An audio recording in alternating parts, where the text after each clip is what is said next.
तो हमारा सवाल ये है कि हुकूमत ने सेनेट इंतखाबात के लिए आइन में फैसला कर लिया है, क्या हुकूमत ये तरमीम करने में कामयाब हो पाएगी? NBC, I will start with you. मेरा ख्याल है नोबल कॉज है कि ट्रांसपेरेंट इंतखाबात हों, कोई सौदेबाजी ना हो, कोई वोट ख़रीदे और बिक जाएँ, कोई ग्रुप दूसरे ग्रुप को मजबूर ना करे कि वो ओपन कोर्ट में, ओपन पार्लियामेंट में तो यस कहें और बूथ में जाके नो कह दें। हो चुका है हमारे यहाँ, और हो चुका है किसने कराया ये भी पता है सबको। तो ये एक अच्छी मकसद है, और लेकिन तरमीम करना बड़ा इंटरेस्टिंग है, क्योंकि पहले हमने यही दरख्वास्त की थी सुप्रीम कोर्ट ना जाए, वहाँ आपका केस बाउंस हो सकता है, क्योंकि सुप्रीम कोर्ट तो ये कहेगी ना, जो स्टैंडर्ड प्रोसीजर है कि कानून में अगर तरमीम करनी है आपको या एक्ट में तरमीम करनी है तो आप पार्लियामेंट जाएं, पार्लियामेंट से रब्ता करें, हमारे पास क्यों आए। और ये कई केसों में हो चुका है। आर्मी चीफ का जो एक्सटेंशन था उसके बारे में भी कोर्ट ने ये कहा था कि ये पार्लियामेंट से जगह लगाए, और 5 बार वापस किया है कोर्ट ने उस एक्सटेंशन पे हुकूमत को। अटॉर्नी जनरल और वज़ीर क़ानून सब ड्राफ्ट लाते थे और कोर्ट फिर वापस कर देती कि वापस जाओ। फिर इत्तला ये है कि फिर सब इकट्ठे बैठे और उन्होंने ड्राफ्ट तैयार किया, फिर कोर्ट में पेश किया। तो कोर्ट ने तब भी ये कहा था कि आप पार्लियामेंट जाइए, पार्लियामेंट से मंजूर हुआ। तो ये मेरा ख्याल अच्छा है, लेकिन ये क्यों हो रहा है? लगता ही है कि पीटीआई घबराई हुई है, पंजाब की सूरत हाल से घबराई हुई पीटीआई। और पीटीआई अंदाज़ा हो गया था इमरान खान साहब को पिछले दिनों ही कि गड़बड़ है, काबीना में इख्तलाफात हैं, शिबली फराज एक मुशीर साहब को डांट रहे हैं कि तुम क्यों ब्रीफिंग कर रहे हो वगैरह वगैरह। तो इस सूरत हाल है, लेकिन एज आ फिलॉसफी इस बात का कायल हूँ कि ओपन बैलेट होना चाहिए, ट्रांसपेरेंसी अगर आइन में लिखी है तो मजबूरी है, और अगर नहीं लिखी तो फिर आप उसको अमेंड कर लें। अमेंड करने के लिए आपको ऑप्शन लेंगे, आपके ख्याल में ये पॉसिबल है, हो सकता है? बिल्कुल ठीक है। ब्रिगेडियर साहब, आपको क्या लगता है, क्या पीटीआई के लिए ये तरमीम करवाना आसान होगा, और खौफ किस बात का है इस वक्त पीटीआई को? देखें, खौफ उनको बिल्कुल है। वजह यह है कि उनके जो साउथ के पंजाब, सदर्न पंजाब के लोग हैं, MNP, वो भी खुश नहीं हैं, और उन्होंने अब काफ़ी हद तक उन्होंने मेरे ख्याल में एक मीटिंग भी की। अभी आपने देखा प्राइम मिनिस्टर पाकिस्तान से, वहाँ उन्होंने अपने तहफ़्फ़ुज़ात के साथ किया पे पंजाब के MPs हैं, दोज़ हू फील ग्रीव्ड कि जी हमें हमारे कॉन्स्टिट्यूंसीज के लिए कोई भी मराहत नहीं दी गई, हम अपने वोटर्स को क्या बताएं जाके, और अगले इलेक्शन से पहले अगर हमें कुछ भी नहीं देते और हम डेवलपमेंट नहीं करते तो we will not be able to get the votes. एक तो ये उनकी रिजर्वेशन है जिसकी वजह से, लेकिन जैसे नासिर साहब ने कहा, बिल्कुल बात ठीक है कि ये जो इतना ज्यादा पैसा खर्च किया जाता है, 20 से 25 करोड़ रुपया एक सेनेट के वोट के लिए पेमेंट होती है, and only rich with ill gotten money के साथ जो लोग हैं वो इसमें सेनेटर बनते हैं, और नालायक who cannot contribute in the Senate and the upper house, ना लेजिस्लेशन इनको पता हो, ना इनको किसी टीम का हिस्सा बना के मुल्क से बाहर भेज सकते हैं, because they don't have the good communication skills, जिसकी वजह से आपको बहुत एम्बैरेसमेंट होती है कि ये स्टैंडर्ड आपके सेनेटर्स का। इसलिए गवर्नमेंट ने इसको ये सोचा कि एक ही हल है। और फिर देखें, इलेक्शन जो ये इलेक्शन होता है सेनेट का, ये सेनेट के कॉन्स्टिट्यूशन के मुताबिक नहीं होता, बल्कि ये उसके एक्ट 2017 के तहत होता है। अटॉर्नी जनरल की यही थिंकिंग है कि इसको वो प्रेसिडेंट्स के थ्रू इसको एक्ट को अमेंडमेंट कर सकते हैं, क्योंकि कॉन्स्टिट्यूशन के लिए है कि you need a 2/3 majority of the parliamentarian, जो कि पीपल आई वी नो कि पीटीआई के पास नहीं है। इसलिए इस वक्त जो वो गए हैं, आई स्टिल फील कि सुप्रीम कोर्ट में नहीं जाना चाहिए था, इनको अपना काम करके अमेंडमेंट करते और इलेक्शन करा देते। बहुत अच्छा है, इसको ऐसे होना चाहिए।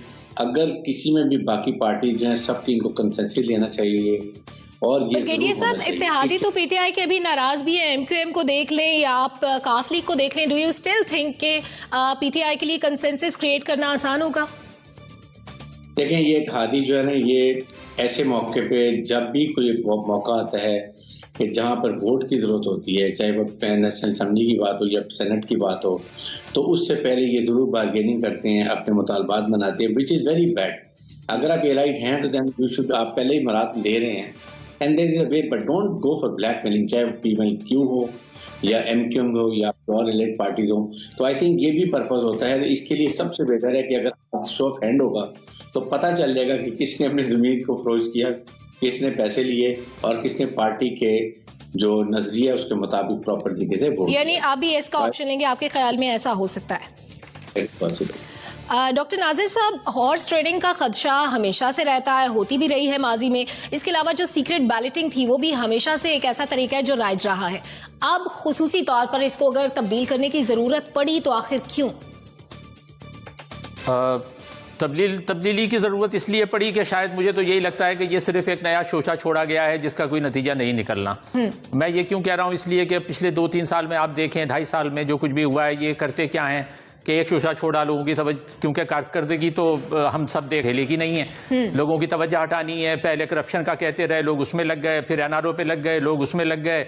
उसके बाद जो है वो कहा कि जी सदारती निज़ाम आना चाहिए। वो 4-6 महीने वो सदारती निज़ाम, हालांकि वो मुमकिन ही नहीं था लाना, लेकिन उस पर 4-6 महीने बात होती रही। तो अब ये भी जो शोशा छोड़ा गया है, इसकी भी वजह यही है क्योंकि हम ये जानते, सवाल है कि ये मुमकिन होगा या नहीं। इसका सीधा सा जवाब है कि नहीं मुमकिन होगा, क्योंकि इनके पास 2/3 अक्सरियत मौजूद नहीं है, जिस पर आजम सवाती साहब ने दिसंबर में ये बात कर दी थी।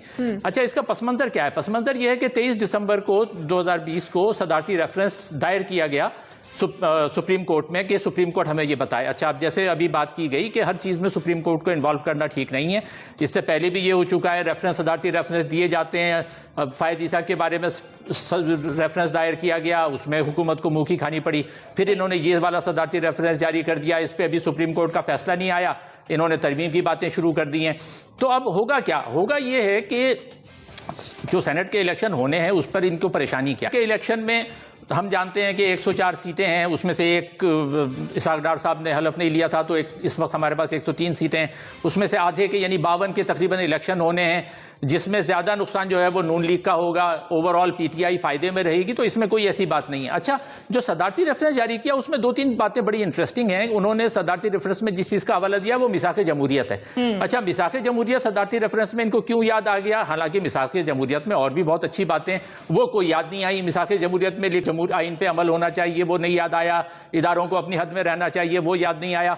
जो मिसाक जमहूरियत की जो बात याद आई, जो सदारती रेफरेंस में दर्ज की गई है, वो ये है कि मिसाक जमहूरियत में लिखा है, इसलिए ये कर रहे हैं। दूसरा, उन्होंने सदारती रेफरेंस में हवाला दिया है इंडिया की गवर्नमेंट का कि 2003 इंडिया की गवर्नमेंट ने, जब बीजेपी की गवर्नमेंट थी, उन्होंने एक आईनी तरमीम के जरिए ओपन बैलेट कर दिया। उससे पहले इंडिया में भी सेनेट के इलेक्शन खुफिया रायशुमारी के जरिए होते थे। तो जो सदारती रेफरेंस में ये हवाले दे रहे हैं मिसाक जमहूरियत के और बीजेपी की गवर्नमेंट के, 2003 में बीजेपी की गवर्नमेंट थी, वाजपेयी प्राइम मिनिस्टर थे, तो ये सारी बात समझ में नहीं आती। यानी एक तरफ तो जो जिन चीज़ों को ये बुरा कहते हैं उन्हीं को अपने सदारती रेफरेंस में शामिल कर रहे हैं।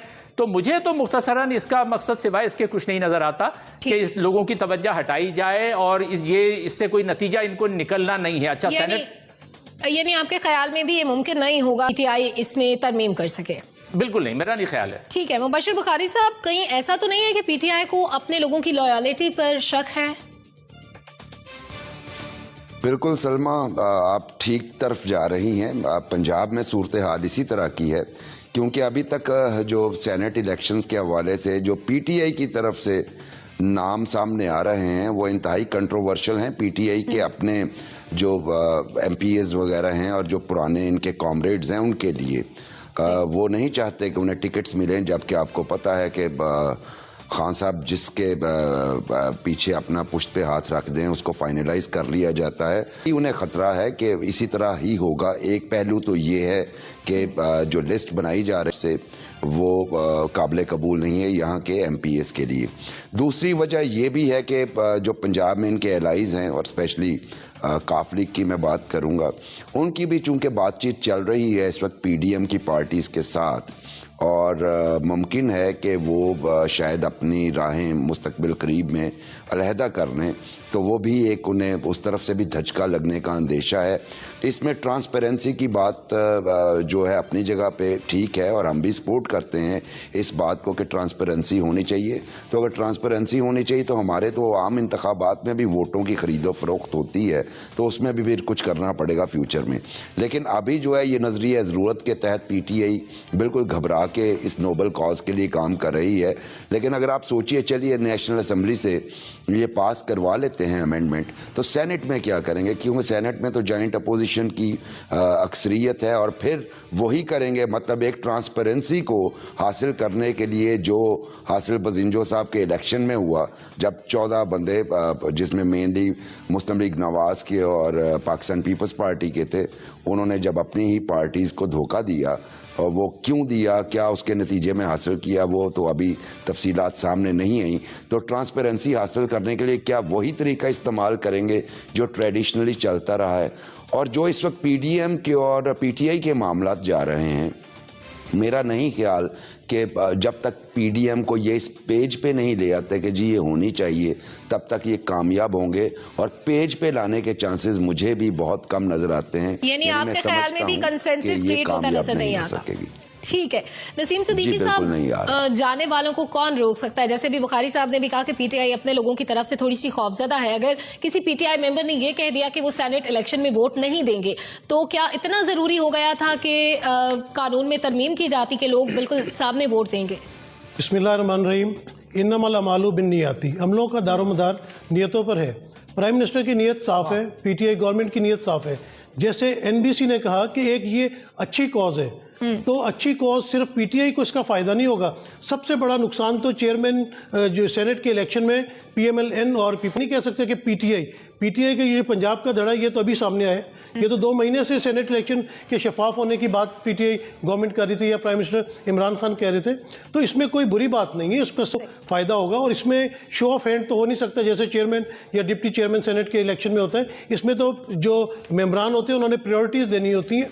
और कहा यह जा रहा है कि वो जो बैलेट पेपर यूज़ होगा उसको ओपन कर दिया जाए ताकि पता चले कि किसने किसको वोट दिया। और बिल्कुल जिस तरह जनरल साहब ने कहा था, ब्रिगेडियर साहब ने कहा था कि इसमें बहुत ज़्यादा पैसा इस्तेमाल होता है, तो बिल्कुल हॉर्स ट्रेडिंग रोकने के लिए, करप्शन रोकने के लिए अगर एक इकदाम कोई शख्स ले रहा है या कोई गवर्नमेंट लेना चाह रही है, तो मैं उसके ऊपर कौन होता हूँ इतनी ज़्यादा नुक्ताचीनी करने वाला। हमारी तो आदत है कि हमने हर बात में कीड़े निकालने होते हैं। लेकिन बात यह है कि एक कॉज अच्छी है, इस कॉज से सबको फ़ायदा होगा, सिर्फ पीटीआई को फ़ायदा नहीं होगा, आने वाली जो गवर्नमेंट्स होंगी उनको भी फ़ायदा होगा कि एक शफाफियत आएगी। क्योंकि हमारे मुल्क में जब भी इलेक्शन होते हैं धांधली का इल्ज़ाम लगता है, कोई साबित नहीं करता, कोई इलेक्शन कमीशन नहीं जाता, सिर्फ ज़बानी बोलते रहते हैं। तो अभी जब सेनेट के इलेक्शन होंगे उसके बाद भी धांधली का शोर मच जाएगा। तो उसमें अगर किसी ने ये तजवीज़ दी है कि ओपन बैलेट कर लें ताकि दूध का दूध और पानी का पानी सामने नज़र आ जाए और सबको नज़र आ जाए, सब जमातों को फ़ायदा होगा, सब जमातों को पता चलेगा कि उनके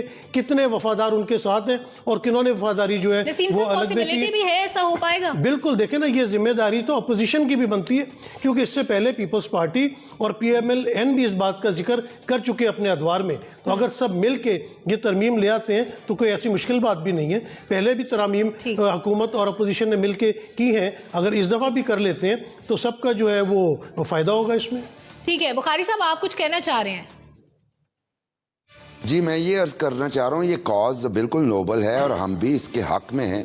हम तो वो ग्राउंड रियलिटीज़ बता रहे हैं जो नज़र आ रही हैं और जिसके नतीजे में नज़र आ रहा है। मतलब हम खान साहब की नीयत पे भी शक उस तरीके से नहीं कर रहे और हम चाहते हैं कि ये ट्रांसपेरेंसी लेवल जो है ये सेनेट के इंतखाबात तक महदूद ना रहे, बल्कि तमाम इलेक्शंस में वही अप्लाई हो।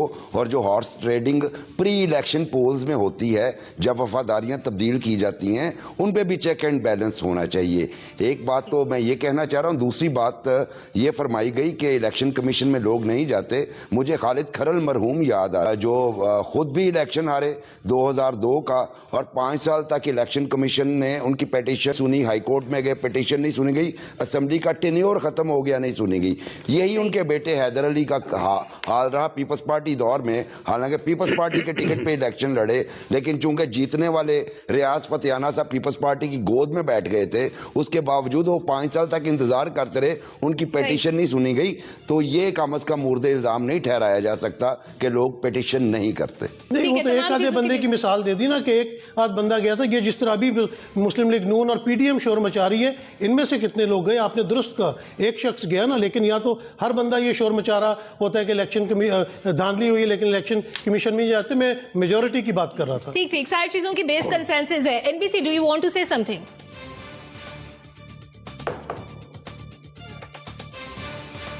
जी जी।